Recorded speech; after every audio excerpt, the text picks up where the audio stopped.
My nephew shrugged. I used your card a little. By morning, $1,800 was gone. My sister waved it off. It's just a kid. That night, I locked every account linked to mine.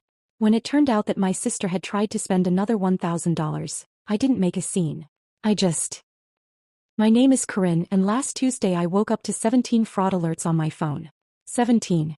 I'm lying there in bed at 6 a.m., heart pounding, scrolling through notification after notification, thinking someone overseas just bought themselves a whole new life on my dime. And then I see the shipping address on every single charge. It's my sister Danielle's house. Let me back up. I'm 31. I work as a dental hygienist in Raleigh, North Carolina. I'm not rich. I really need you to hear that. I drive a 2019 Civic. I rent a one-bedroom off Falls of Neuse Road. And I've been building a savings account dollar by dollar for 3 years because I want a condo before 35. Every dollar in that account has a purpose. I pack my lunch. I do my own nails. I am not someone who throws money around, and my whole family knows it.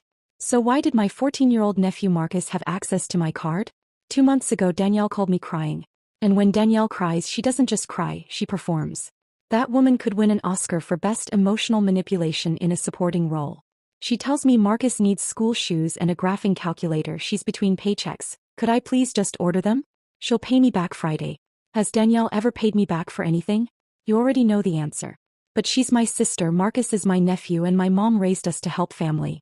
So I ordered the stuff on Danielle's laptop, about $140, and told myself that was that. But what I didn't realize is that my card's saved to her browser. And Marcus found it. Back to Tuesday morning. I'm adding up the charges as I scroll. 400. 600. 1,000. By the bottom $1,800. Almost 2 months of my condo fund. Gone overnight while I slept. I call Danielle immediately. Didn't even brush my teeth. She picks up on the 4th ring and I say, Danielle, did Marcus use my card? Long pause. Then she says, and I will never forget this. Oh yeah. He mentioned he bought a couple things. It's not a big deal, Corinne. Not a big deal. Can you imagine hearing that about $1,800 of your money? I said, Danielle, he spent $1,800. She laughed. Actually laughed. No way, you're exaggerating. You probably just got a game or something. So I read the charges out loud. PlayStation 5, $499. iPhone 15, $799. Game bundle, $120. Grubhub, DoorDash again, Spotify Premium, random in-app purchases. The whole time Danielle is just quiet. Not sorry quiet. Waiting for me to finish quiet. And when I finished she said, he's just a kid, Corinne. Kids do stuff like this. You're acting like he robbed a bank. Just a kid. A kid who set up a PlayStation account, ordered an iPhone with expedited shipping, and fed himself Grubhub for 3 days. That's not just a kid. That's a kid who knew exactly what he was doing and knew his mom would cover for him. I asked if she'd pay me back. She sighed at me and said, I don't have that kind of money right now. I'll figure something out eventually. Eventually. That word should be in the dictionary with Danielle's picture next to it. I hung up, sat on the edge of my bed, and I cried. Not just because of the money. Because my sister's first instinct wasn't, I'm sorry. It was, you're overreacting. Do you think I was overreacting? Honestly. Tell me. Here's what I did next. I made a coffee, sat at my kitchen table, and for 2 hours I became the most thorough person alive. Changed every password. Removed my card from every browser, every app, every autofill. Called the bank, reported the charges, got a brand new card number. 2-factor authentication on everything. Fraud alerts on my credit report. Locked it all down so tight I could barely spend my own money. Then I blocked Danielle's number. Some of you are thinking, you blocked your own sister? Over money. But it wasn't just money. It was the fact that she didn't care.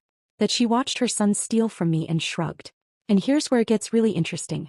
6 hours after I locked everything down, my bank sends me a notification. Someone tried to make a purchase for $987 at Best Buy. Declined. Then $600 at Target. Declined. $300 at Amazon. Declined. It wasn't Marcus this time. It was Danielle. My own sister had saved my old card number somewhere and was trying to charge another $1,000. After I had just confronted her about the first $1,800. I watched those decline notifications pop up one by one, and you know what? I felt calm. Because now I knew exactly who I was dealing with. This wasn't a teenager's mistake. This was a system. And they weren't sorry.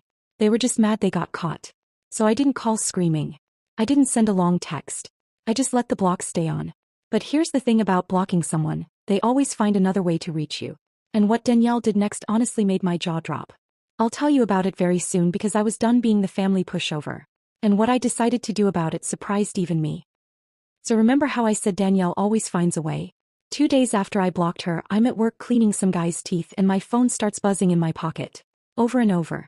I finish up, check it, and I have 11 texts from numbers I don't recognize. 11. And they all say variations of the same thing. Corinne, call your sister. Why are you ignoring Danielle? This is your Aunt Peggy. Danielle says you're being hateful over nothing. She called the whole family. The whole family. This woman turned a group of adults into her personal messenger service because I had the nerve to cut off her access to my bank account. And the best part? The story she told them? According to Danielle, Marcus accidentally used my card for a small purchase. And I went crazy, blocked her, and am now refusing to speak to my own nephew. A small purchase. She turned $1,800 into a small purchase. And me into the villain. You have to admire the creativity, honestly. If she put that energy into literally anything productive, she'd be a CEO by now. I didn't respond to any of those texts. Not one. I just kept going about my day, scraping plaque off strangers' teeth and thinking about how my sister was out there building a whole propaganda campaign against me.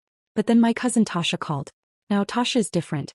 Tasha is the one person in my family who has never not once asked me for $1. She works at a vet clinic in Durham, she minds her business, and when she calls you, it's because she actually cares, not because she wants something. So when I saw her name pop up, I answered. She said, Corinne, what is going on? Danielle posted on Facebook that you're punishing Marcus for being poor. She posted on Facebook. On Facebook. Let that sink in. I told Tasha everything. The 17 charges, the $1,800, the PS5, the iPhone, the Grubhub orders, the laughing, the he's just a kid, the declined charges afterward. All of it. And Tasha was quiet for a long time, and then she said something that honestly made me feel like I wasn't losing my mind. She said, Corinne, that's not borrowing. That's stealing. Thank you, Tasha. Thank you for using the correct word. She asked me what I was going to do and I told her I didn't know. Because here's the thing, I was angry, sure, but mostly I was just tired. Tired of being the responsible one. Tired of being the sister who saves while Danielle spends. Tired of being expected to help and then being called hateful when I finally say enough. Have you ever felt like that? Like you've been so reliable for so long that people stopped seeing your help as a gift and started treating it like a subscription service? That's where I was. Tasha told me I needed to call our mom. And I immediately said no. Because in my mind, calling mom felt like tattling. I'm 31 years old. I should be able to handle my own sister without running to my mother. But Tasha said something I couldn't argue with. She said, you've tried handling it yourself and Danielle launched a Facebook campaign against you. This is past the point of handling it yourself. He had a point. But I didn't call mom that day. I sat on it for another 48 hours while Danielle's little smear campaign kept rolling. My Aunt Peggy texted me again saying I was tearing the family apart. My Uncle Ron left me a voicemail, saying I should be ashamed of myself for going after a child. A child.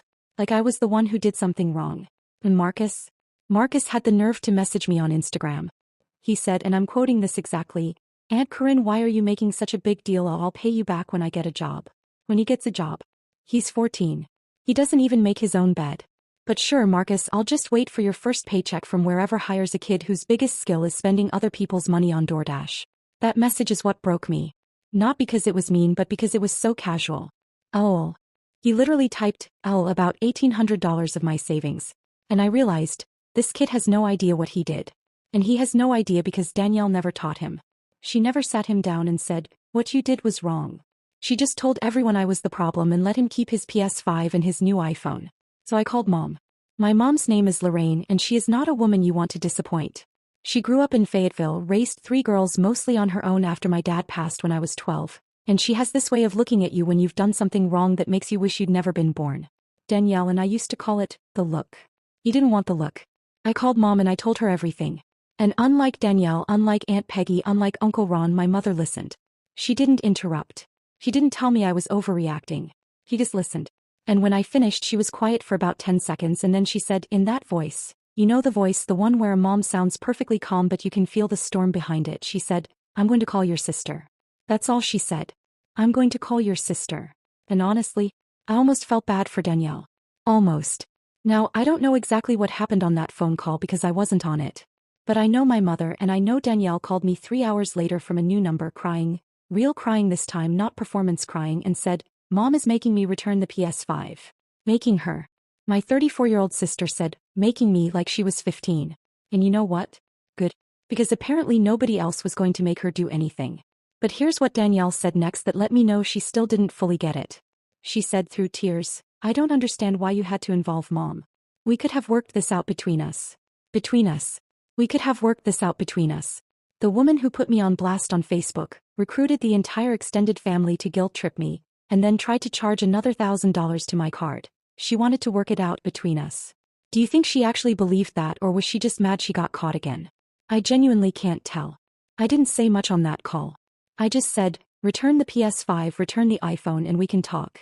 And she said, the iPhone is already opened, they won't take it back.